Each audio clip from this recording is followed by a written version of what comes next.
السلام علیکم ورحمۃ اللہ وبرکاتہ۔ الحمد للہ رب العالمین والصلاة والسلام علی سید الانبیاء والمرسلین وعلی آلہ واصحابہ اجمعین، اما بعد، قال اللہ تبارک و تعالی فی کلامہ المجید والفرقان الحمید، اعوذ باللہ من الشیطان الرجیم، بسم اللہ الرحمن الرحیم۔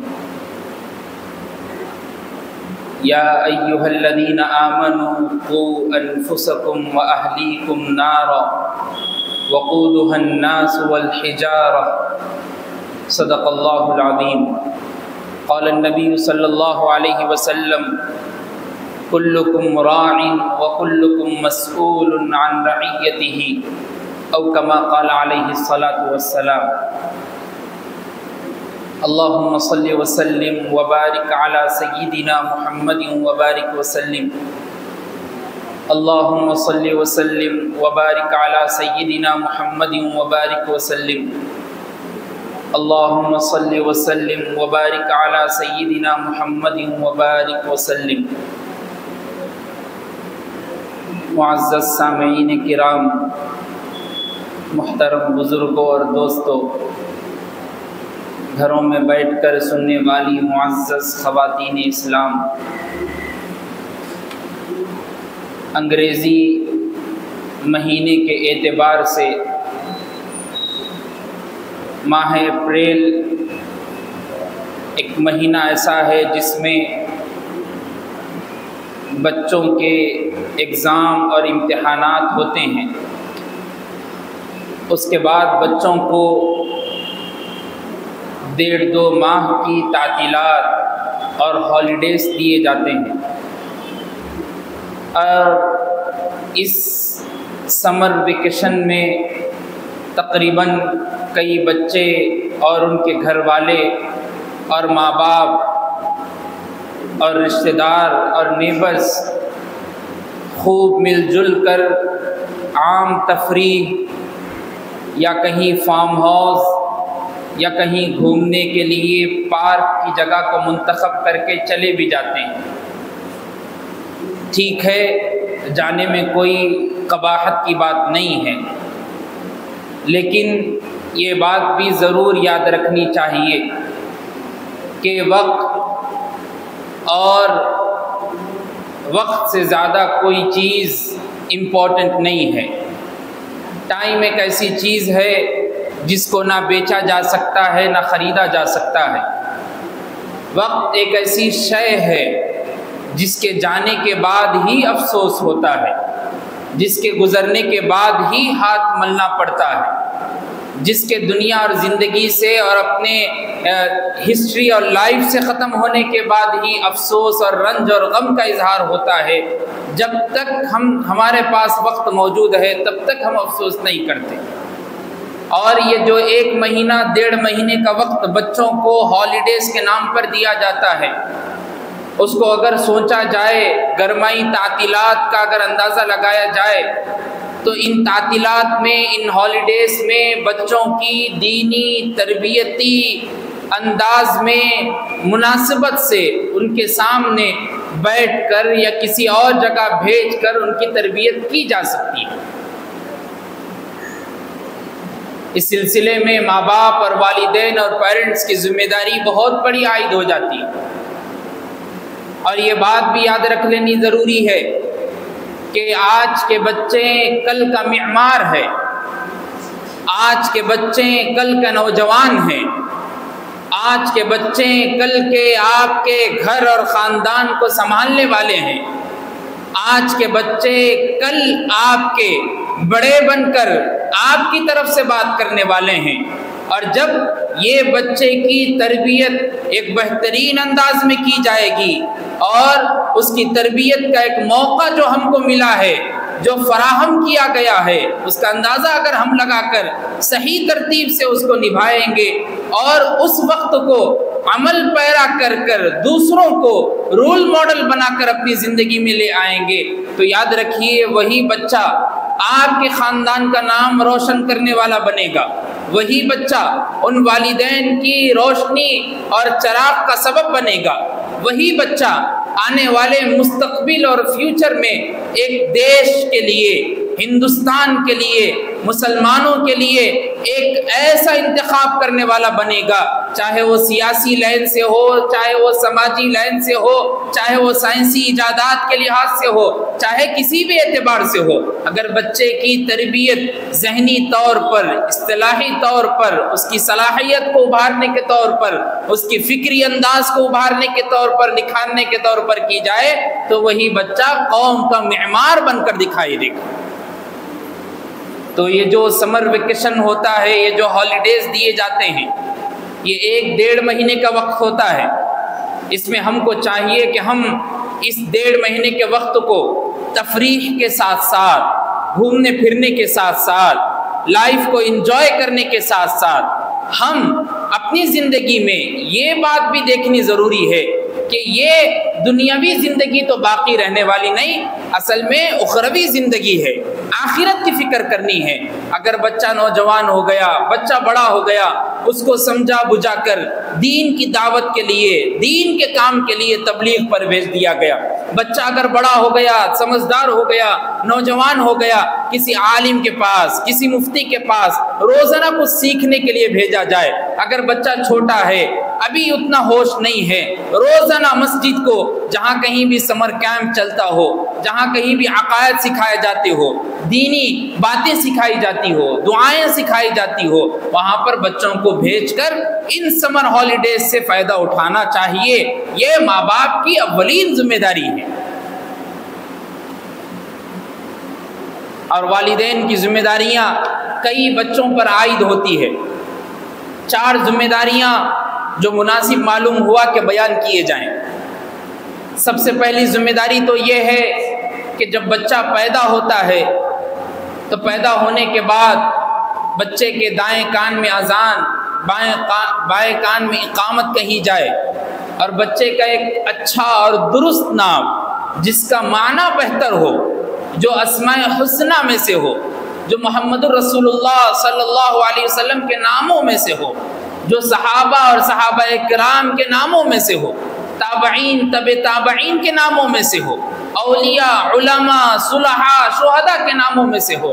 یہ نہیں کہ کسی سیریل میں یہ نام لیا گیا، کسی ڈرامے میں یہ نام لیا گیا تھا، کسی فلم میں یہ نام رکھا گیا تھا، کسی سیریز میں یہ نام لے کر پکارا گیا تھا، تو میں اپنے بچے کو اسی نام سے پکاروں گا، میں اپنے بچے کا نام وہی نام رکھوں گا۔ کچھ یونیک نام معلوم ہو رہا ہے، کچھ نیا نام معلوم ہو رہا ہے، کچھ ایتھنٹک معلوم ہو رہا ہے، تو میں سمجھ رہا ہوں کہ یہ نام رکھوں گا۔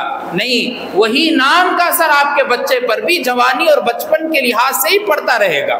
ایکٹر کا نام سوچ کر رکھیں گے، بچے پر بھی وہی اثر ہوگا کہ آگے جا کر مجھ کو بھی ننگا ناچ کرنا ہے، مجھ کو بھی گانا گانا ہے، مجھ کو بھی ڈانس کرنا ہے، مجھ کو بھی ریلز میں ناچ کر اپنے بدن کی فحاشی اور عریانیت کو دکھانا ہے، میں بھی وہی کروں گا، اس لیے کہ میرا نام کسی ہیروئن، کسی ہیرو اور کسی ایکٹر کے نام پر رکھا گیا۔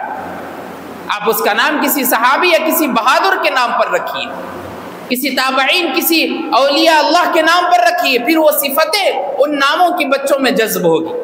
ابو بکر صدیق نام رکھیے، سخاوت کی وہ صفت اس کے اندر موجود ہوگی۔ عمر فاروق کا نام رکھیے، دلیر، بہادر، شجاع بن کر دکھائی دے گا۔ حضرت علی کے اوپر نام رکھیے، بچہ بہادر بن کر پیدا ہوگا اور دکھائی دے گا۔ یہ ناموں کی صفتیں بچوں کے اندر دکھائی دے گی۔ اس کے لیے ماں باپ کی سب سے پہلی ذمہ داری ہے کہ چاہے بچہ پیدا ہو، چاہے بچی پیدا ہو، اولاد دینے والی ذات اللہ کی ہے۔ اولاد ملنے کے بعد نعمتوں میں سب سے بڑی نعمت اولاد کا ملنا ہے۔ اولاد ملنے کے بعد اپنا سب سے پہلی ذمہ داری کہ بچے کے دائیں کان میں اذان، بائیں کان میں اقامت کہنے کے بعد اس کا بہتر نام اور 7 دن میں عقیقہ کر دینا چاہیے۔ اگر 7 دن میں عقیقہ نہ بھی ہو تو بعد میں بھی کر سکتے ہیں۔ یہ پہلی ذمہ داری ہے والدین اور پیرنٹس کی کہ بچوں کے ساتھ کیسا رویہ اپنایا جائے۔ دوسری ذمہ داری، کم عمری میں بچوں کو اسلامی تعلیمات دینا۔ بچہ جب چھوٹا ہوتا ہے وہ جو چیز سنتا ہے اس کو خود بخود آٹومیٹک یاد ہو جاتی ہے، خود بخود۔ اگر آپ گالی دیں گے بچہ ہو بہو اسی گالی کو اپنی زبان سے نکالے گا۔ اگر آپ بچے کے سامنے گنگنائیں گے گانا، بچہ ہو بہو اسی گانے کو کاپی کر کے بتائے گا. بچے کے سامنے ڈانس کر کے بتائیں گے، بچہ ہو بہو ایسے ہی کر کے بتائے گا. اس لیے کہ بچوں کا مائنڈ جو ہے فریش ہے، ابھی اس مائنڈ اور اس دماغ میں کوئی چیز ڈالی نہیں گئی. جو چیز بھی وہ بچہ دیکھ رہا ہے وہی عمل کرنے کی کوشش کر رہا ہے اپنی پریکٹیکلی لائف میں. اس لیے زبان سے چاہے کتنا بھی میٹھا بولو، اتنا میٹھا بولو کہ ہونٹ سے شہد ٹپکنے لگ جائے، چاہے کتنا بھی میٹھا بول لو، چاہے کتنا بھی بہتر سمجھا لو، جب تک آپ خود عملی طور پر بچے کو کر کر نہیں دکھائیں گے بچہ عمل کرنے والا نہیں بنے گا. یہ یاد رکھ لیجیے. آپ چاہے بچے کو کتنی بھی شفقت اور احسان مندی کے ساتھ نماز کی تلقین کر دیجئے اور آپ نماز کے وقت سوتے رہیے، بچہ ہو بہو کاپی وہی کرے گا کہ میرا باپ سو رہا ہے میں بھی سوؤں گا. آپ اپنے بچے کو نماز کی تلقین کرنے کے بعد خود بھی نماز کو آئیے، پھر دیکھیے بچہ خود بخود پیچھے دکھائی دے گا. عملی طور پر جیسا آپ رہیں گے بچہ بھی وہی کرنے کی کوشش کرے گا. اس لیے کم عمری میں بچہ چھوٹا ہو، سب سے پہلے اس کی زبان سے اللہ کا نام نکالنے کی کوشش کرے، بار بار بولتے رہیں، کلمہ طیبہ یاد دلانے کی مشق کرائیں. جب بچہ تھوڑا بڑا ہو گیا تو اس کو یاد دلانے کی روزمرہ کی دعائیں یاد دلائیں. کھانا کھاتے وقت کی دعائیں، کھانے کے بعد کی دعائیں، کھانے کے درمیان کی دعائیں، سوتے وقت کی دعائیں، سو کے اٹھنے کے بعد کی دعائیں، بازار میں جاتے وقت کی دعائیں، آئینہ دیکھتے وقت کی دعائیں، بارش ہو رہی تو دعا، بجلی گرج رہی ہے، بادل گرج رہے ہیں تو دعا، اگر طوفان آ رہا ہے تو دعا، صحت مندی ہونا ہے تو دعا. یہ چھوٹی چھوٹی دعائیں بیت الخلاء میں جاتے وقت، نکلتے وقت، گھر میں جاتے وقت، نکلتے وقت، مسجد میں جاتے وقت، نکلتے وقت، یہ چیزوں، یہ روزمرہ کی دعائیں ہیں جو روزانہ پیش آتی ہے ہمارے ساتھ.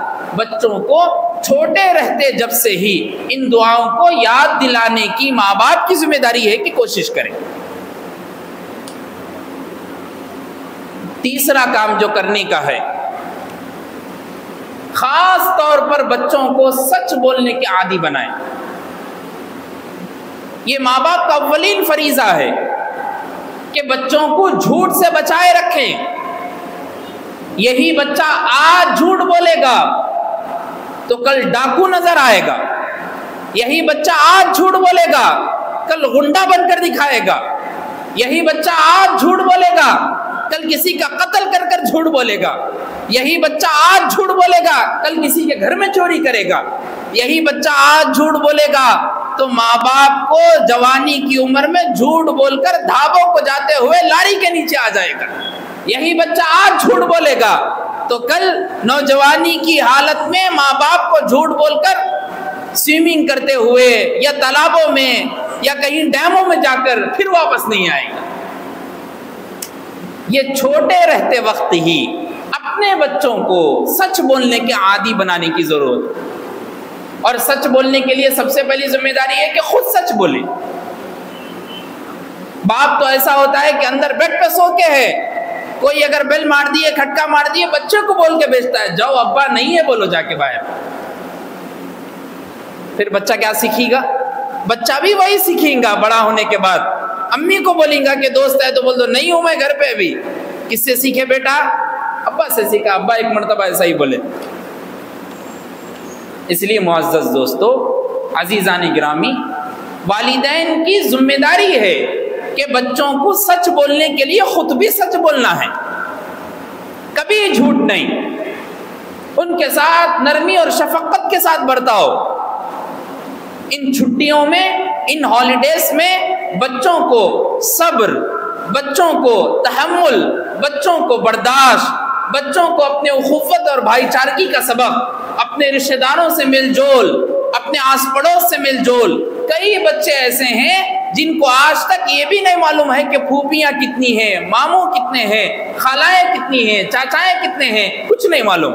یہ چھٹیاں آپ کے پاس بہترین موقع ہے، لے جائیے اپنے رشتہ داروں کے پاس. ان کا ادب کرنا سکھائیے، ان کا احترام کرنا سکھائیے۔ یہ آپ کے تایا ہے، یا آپ کے ابا کے بڑے بھائی ہے، ان کی قدر کرنی ضروری ہے۔ یا آپ کی امی کے بہن ہیں، یہ خالہ ہے، ماں کے برابر ان کا مرتبہ ہے، ان کی قدر ایسی کرنی چاہیے۔ یا آپ کے چھوٹے بھائی ہیں، ان کے ساتھ نرمی شفقت کے ساتھ رہنا چاہیے۔ یا آپ کے بڑے بھائی ہیں، ان کے ساتھ محبت سے رہنا چاہیے۔ جب بھی ان کو دیکھیں تو سلام کریں۔ یہ بچوں کو پریکٹیکلی طور پر بتانے کی ضرورت ہے۔ اور یہ چھٹیاں، یہ ہالیڈیز، ان کا ایک بہترین اور ضروری موقع ہے کہ اپنے بچوں کو یہ سب اس طور پر سمجھایا جا سکے۔ چوتھی چیز کرنے کی، بچے کو 7 سال سے 10 سال کے اندر تک نماز کا پابند بنانا والدین کی سب سے بڑی ذمہ داری ہے کہ بچوں کو نماز کا پابند بنانا چاہیے۔ نماز کا پابند بننے کے لیے خود ماں باپ کو بھی پڑھنا چاہیے۔ ماں کا سپریٹ الگ سے روم ہے، خاتون کا پڑھنے کا الگ سے کمرہ ہے، نماز ہال ہے، نماز کا کمرہ ہے، یا جانماز پر وہی نماز پڑھ رہے، وہی ان کی مسجد ہے، وہاں پر نماز پڑھ رہے۔ بیٹی ہے تو اس کو سیکھ دینی چاہیے کہ دیکھو میں بھی نماز پڑھ رہی ہوں، تم بھی نماز پڑھو۔ باپ ہے، اس کی جگہ عبادت کرنے کی مسجد ہے، گلی اور محلے کی مسجد ہے، سب سے بڑی ذمہ داری کہ یہاں تک پہنچے، جماعت کے ساتھ نماز پڑھے، اپنے بچوں کو ساتھ میں لے کر آئے، اور 7 سال سے 10 سال کے اندر تک نماز کی بار بار تلقین کرتے رہیں۔ فجر میں اٹھائے، ظہر میں نماز کے لیے لے آئیں، عصر میں، مغرب میں، عشاء میں۔ بچوں کا تو اسکول میں پڑھنے والوں کا حال یہ ہوتا ہے، KG سے لے کر PG تک زندگی گزر جاتی ہے لیکن نمازی نہیں بن سکتے۔ KG سے لے کر PG تک پوسٹ گریجویٹ بن گئے لیکن نمازی نہیں بنے، ڈاکٹر بن گئے لیکن نمازی نہیں بنے، انجینئر بن گئے لیکن نمازی نہیں بنے، آفیسر بن گئے بڑے، نمازی نہیں بنے، جج بن گئے، نمازی نہیں بنے، وکیل بن گئے، نمازی نہیں بنے، ایئر ہوسٹس میں کام مل گیا، نمازی نہیں بنے، باہر کا ویزا لگ گیا، نمازی نہیں بنے۔ ہر چیز کرنے کے لیے ایک کمپنی میں جاب لگ گئی لیکن نمازی نہیں بن سکتے۔ اور جب جہنم میں ڈالا جائے گا، جہنمیوں سے جنتی سوال کریں گے۔ سورہ مدثر میں اللہ نے اس کا نقشہ کھینچا، ما سلککم فی سقر قالوا لم نک من المصلین۔ جہنمیوں سے پوچھا جائے گا کس چیز نے تم کو جہنم میں ڈال دیا؟ سب جہنمی ایک ساتھ مل کر کہیں گے قالوا لم نک من المصلین، ہم لوگ نماز نہیں پڑھتے تھے، ہمارا سب سے بڑا گناہ یہی تھا کہ ہم عبادت میں کمزور تھے، ہم نماز میں کمزور تھے۔ بچے بڑے ہو گئے، 10th میں چلے گئے، فرسٹ ایئر سیکنڈ ایئر میں چلے گئے، لیکن نماز کیسا پڑھنا ہے آج تک نہیں معلوم ہوا، نمازیں کن چیزوں سے ٹوٹ جاتی ہے نہیں معلوم ہوا، وضو کن چیزوں سے ٹوٹ جاتا ہے نہیں معلوم ہوا۔ یہ کس کی ذمہ داری ہے؟ یہ ماں باپ کی سب سے اولین ذمہ داری ہے۔ اس لیے حدیث میں کہا گیا ماں بیٹے اور بیٹی کے لیے سب سے پہلی درسگاہ ہے، ماں کی گود سب سے پہلی درسگاہ ہے۔ ماں اگر نہیں سکھائے گی، باپ اگر نہیں سکھائے گا تو پھر سکھانے والے کون ہیں؟ مول صاحب تو بچے کو 12-13 سال کے بعد دیکھتے ہیں، ان کی نگاہ میں بچہ تو 10 سال کے بعد آتا ہے۔ یہ 10 سال ماں کی گود میں بچہ تھا، باپ کے سایہ شفقت میں تھا، باپ کے ہاتھ کے نیچے تھا۔ اس کی ذمہ داری تھی کہ بچے کو یہ بیسک سی چیزیں بتائی جائے کہ تمہارا روزہ اور وضو کیسے ٹوٹتا ہے، تمہاری نماز کیسے ٹوٹتی ہے، نماز کیسے پڑھنا چاہیے، مجھ کو دیکھ کر نماز پڑھو۔ یہ چیزیں سکھانے کی تھی، شفقت کرنے کی تھی، محبت سے بتانے کی تھی۔ اللہ کے رسول صلی اللہ علیہ وسلم کا معمول تھا، بچوں کے ساتھ بھی نہایت شفقت اور محبت کے ساتھ رہتے تھے۔ ایک مرتبہ ایک بچہ روتا ہوا نظر آیا، اللہ کے رسول صلی اللہ علیہ وسلم اس کے پاس پہنچے اور کہا کیا ہوا عمیر، کیا ہوا یا ابا عمیر، ما فعل النعیر، اے عمیر کیا ہوا؟ تمہارے پاس تو ایک چھوٹا سا پرندہ تھا، وہ بچہ رو رہا تھا، وہ بچے نے پرندہ پالا تھا اور پرندہ اڑ گیا۔ اللہ کے رسول صلی اللہ علیہ وسلم نہایت شفقت کے ساتھ اس بچے کے ساتھ بیٹھ کر پوچھتے ہیں اے ابو عمیر کیا ہوا تمہارے پرندے کے ساتھ، کہاں چلا گیا؟ نبی کائنات ہے، فخر موجودات ہے، شفیق الامم ہے، افضل الانبیاء ہے، سرتاج اولیاء ہے، لیکن دیکھیے آپ بچوں کے ساتھ نرمی و محبت دیکھیے۔ نبی کریم صلی اللہ علیہ وسلم نے فرمایا، حدیث میں آتا ہے کہ اپنی اولاد کا اکرام کرو، تم کو جو اولادیں دی گئی ان کی عزت کرو اور انہیں بہتر ادب سکھاؤ۔ ان کی عزت کرنے کا مطلب یہ ہے کہ ان کو بہترین ادب سکھانا ہے۔ آپ کے بچے کو دیکھنے کے بعد دوسرا باپ یہ بولے کہ کاش میں اپنے بچے کو ایسی تربیت دیتا جیسے ان کے بچے کے اندر ہے۔ والدین کی ذمہ داری ہے کہ اپنے بچے کو ادب سکھانے والے بنے۔ اللہ کے رسول صلی اللہ علیہ وسلم نے ایک اور حدیث میں فرمایا، ترمذی شریف کی روایت ہے، بہترین باپ وہ ہے، فرمایا بہترین باپ وہ ہے جو اپنی اولاد کو تربیت دیتا ہے، بہترین تربیت دیتا ہے۔ بہترین باپ وہ ہے جو اپنی اولاد کو بہترین تربیت دیتا ہے۔ اور آگے فرمایا یہ صدقہ اور عطیہ دینے سے بھی بڑی چیز ہے کہ اپنے بچوں کو، اپنی اولاد کو بہترین تربیت دینا۔ یہ ماں باپ کی ذمہ داری ہے کہ اپنے بچوں کو نماز کا پابند بنانا چاہیے، نماز کے لیے لے آنا چاہیے، فجر سے پہلے ان کو اٹھا دینا، فجر میں پھر نماز پڑھنے کے لیے لائے، پھر یاسین کی تلاوت، پھر اشراق کی نماز، پھر اس کے بعد چاش کی نماز، پھر گھر کو لے کر گئے، سب ساتھ مل کر ایک ٹائم ٹیبل ایسا بنانا چاہیے کہ سمر ویکیشن ہمارے لیے سب سے بڑا آئیڈیل ایک نمونے کے طور پر ہماری زندگی میں آیا۔ بچوں کے یہ ہالیڈیز ہمارے گھر میں ایک منصوبہ بنایا جائے کہ ہم صبح سے لے کر شام تک یہ کام کریں گے اور اس میں کوئی بھی چھوٹا نہیں جائے گا، چاہے جس کو بھوک لگی ہو یا نہ لگی ہو، 10 بجے 9 بجے ناشتہ لگ جائے گا، سب کی ذمہ داری ہے کہ دسترخوان پر بیٹھے۔ آج ہمارے دسترخوان الگ ہو گئے، بڑا بھائی کسی اور ٹائم پہ کھا رہا ہے تو چھوٹا بھائی کسی اور ٹائم پہ۔ ماں نوکر کی طرح ہے، بچے کو بھی، بڑے بیٹے کو بھی دسترخوان بچھائے گی، اٹھائے گی، پھر دھوئے گی، پھر رکھے گی، پھر چھوٹا آئے گا آوارہ پھر کر، پھر اس کو دیے جائے گا، پھر کھائے گا، پھر اٹھا، پھر بیٹی کو بھوک لگے گی، پھر اس کے لیے بچھائے گی۔ ماں کا تو کام یہی بن گیا۔ حالانکہ نبی کریم صلی اللہ علیہ وسلم کے اوصاف تو یہ تھے کہ اگر آپ کے پاس کام کرنے والا بھی کوئی ہوتا تو اس کو بھی دسترخوان پر اپنے لے لیتے۔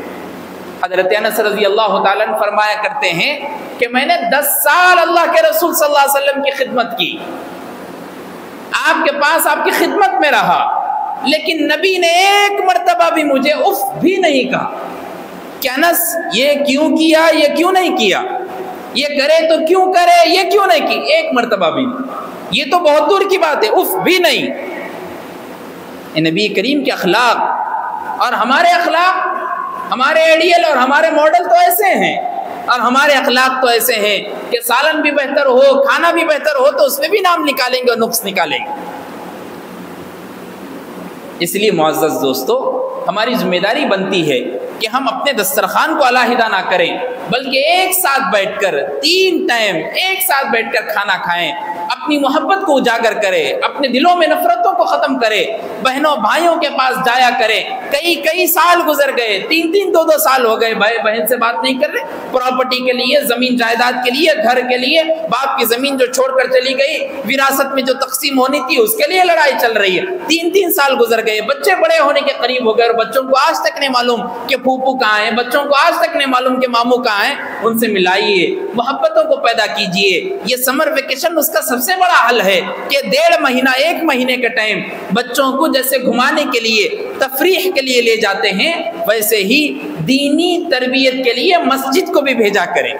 دینی شعور بیداری کے لیے سمر کیمپ جو مساجد میں چلا کرتا ہے، 1 گھنٹے کی بنیاد پر فجر کے بعد سے لے کر 7 بجے تک، کسی مسجد میں 9 بجے تک چلتا ہے، وہاں پر بچوں کو بھیجیں، اسلامی عقائد کو مضبوط کرائیں۔ بچہ آپ کا اسکول تو پڑھ رہا ہے، اسکول سے آنے کے بعد باپ ایک مرتبہ بھی نہیں پوچھتا کہ بچے کیا پڑھے، آج کیا سیکھے، ذرا بتاؤ۔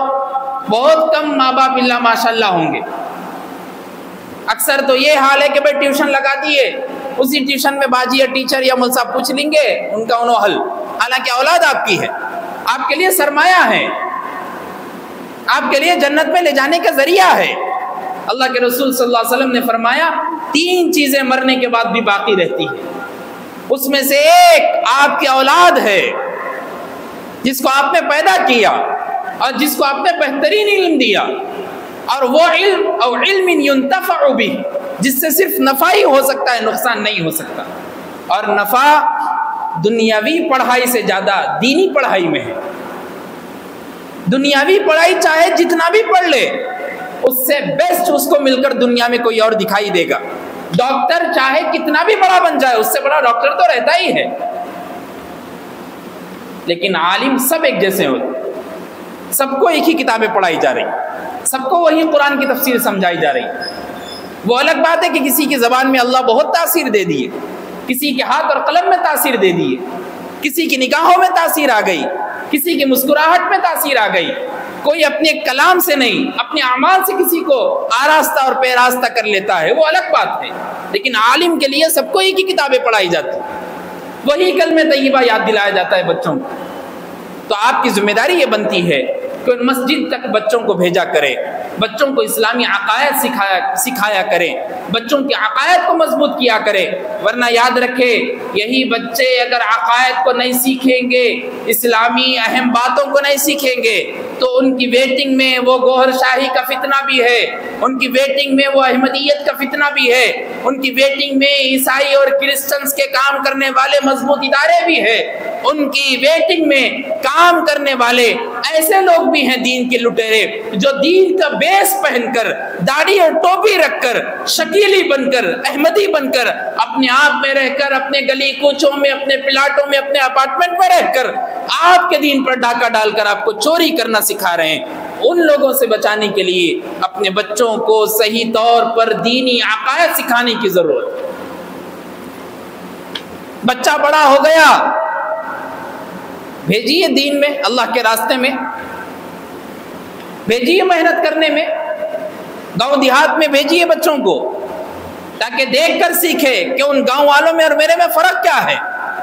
میرے پاس تو بتانے والے ہزاروں ہیں، ان گاؤں والوں کے پاس ایک ہے، اگر وہ ایک بھی نہیں ہے تو پھر میری ذمہ داری بنتی ہے کہ میں ہر ہفتہ وہاں پہ پہنچوں، میں ہر دن میں 1 گھنٹہ ان تک پہنچوں۔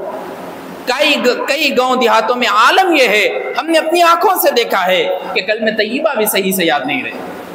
کئی گاؤں دیہاتوں میں عالم یہ ہے کہ نماز کا طریقہ بھی نہیں معلوم، وضو کا طریقہ بھی نہیں معلوم۔ کیا ہم کسی اور نبی کا انتظار کر رہے ہیں؟ نہیں، انا خاتم النبیین لا نبی بعدی، میں آخری نبی ہوں، میرے بعد کوئی نبی نہیں آئے گا۔ رسول کریم صلی اللہ علیہ وسلم کا یہ پیغام، قرآن مجید کا یہ پیغام، الیوم اکملت لکم دینکم واتممت علیکم نعمتی ورضیت لکم الاسلام دینا، کہ یہ دین مکمل ہو گیا، اسلام مکمل ہو گیا، نعمتیں مکمل ہو گئی، اب کوئی اور دین، کوئی اور اسلام، کوئی اور مذہب، کوئی اور شریعت، کوئی اور کتاب، کوئی اور نبی آنے والا نہیں، یہی آخری، یہی فائنل چیپٹر ہے۔ اب جس کو بیان کرنا ہے وہ ذمہ داری ہے ان مسلمانوں کی، ان ایمان والوں کی، کہ وہ غیر ایمان والوں تک پہنچے، جو مسلمان تو ہیں نام کے لیکن کام کے نہیں، ان تک پہنچے، ان کو بتائیں۔ کالج میں پڑھ لیے، سب کچھ کر لیے، اس لیے اکبر الہ آبادی نے کہا تھا تم کالج بھی پڑھو، تم چاہے کالج بھی پڑھو یا پارک میں پھولو، جائز ہے غباروں میں اڑو، چرخ میں پھولو، بس ایک سخن بندہ عاجز کا رہے یاد، اللہ کو اور اپنی حقیقت کو نہ بھولو۔ کالج میں پڑھ لو، پارک میں گھوم لو، غبارے میں اڑ جاؤ، ہوائی جہاز میں بیٹھ جاؤ، کسی اور وسطی مشرقی اور مغربی ایریے میں چلے جاؤ، لیکن ایک بات یاد رکھو، اپنی حقیقت اور کلمہ طیبہ کو مت بھولو۔ اس لیے معزز دوستو، یہ گرمائی تعطیلات، یہ گرمائی کی چھٹیاں، ہم اپنے دینی اور ملی شعور بیداری کے لیے اپنے بچوں کے ساتھ تو یہ رویہ اور یہ کام اپنائیں جو آپ کو بتائے گئے، لیکن اپنے لیے بھی اپنا ٹائم نکال کر گرمی کے موسم کے حساب سے جیسے ہم اپنے لیے بیسٹ سوچتے ہیں، ویسے ہی اپنے اطراف میں رہنے والے یہ چرند پرند اڑنے والے، ان کے لیے سامان، پانی، کوئی کھانے کی چیز اپنے چھتوں پر میسر کر دیں۔ کوئی ایک پانی کا ایک کٹورا بھر کر رکھ دے تاکہ کوئی پرندہ ہے تو وہ پیاس کو بجھا سکے۔ اپنے پاس کھانے کی چیز ہے، کوئی بکری ہے، کوئی بکرا ہے، کوئی جانور ہے، اس کے لیے اگر اپنے پاس ویسٹ چیز ہے، بچ رہی ہے، چاہیے تو یہ تھا کہ اپنے خرچ میں سے خرچ کرے، لیکن اگر بچ بھی رہی ہے تو ان تک پہنچائیں۔ یہ گرمی جس کو ہم برداشت نہیں کر سکتے، تو سوچئے جب جہنم میں اپنے گناہوں کے بدولت پہنچ جائیں گے تو اس کو کہاں سے برداشت کریں گے؟ اس لیے معزز دوستو، سمجھانے کے لیے باتیں کہی جا رہی ہے کہ جہنم سے بچنے کے لیے زندگی کو جنت بنانے کی ضرورت، اور زندگی کو جنت بنانے کے لیے اللہ اور اس کے رسول صلی اللہ علیہ وسلم کی تعلیمات پر عمل پیرا ہونا ضروری ہے۔ یہ اگر مشن اپنا بنا کر رکھیں گے اور زندگی کو نبی کریم صلی اللہ علیہ وسلم کے اخلاق حسنہ پر عمل کرتے ہوئے گزاریں گے تو یاد رکھیے زندگی بھی نور علی نور ہو جائے گی، اور مرنے کے بعد قبر میں بھی جنت کی کھڑکیاں کھول دی جائے گی، اور آخرت میں اللہ کا دیدار بھی نصیب ہو جائے گا۔ یہی چند باتیں سمجھانے کی تھی۔ اللہ سے دعا کیجئے کہ اللہ ہم سب کو کہنے سننے سے زیادہ عمل کی توفیق عطا فرمائے۔ وآخر دعوانا الحمد للہ رب العالمین۔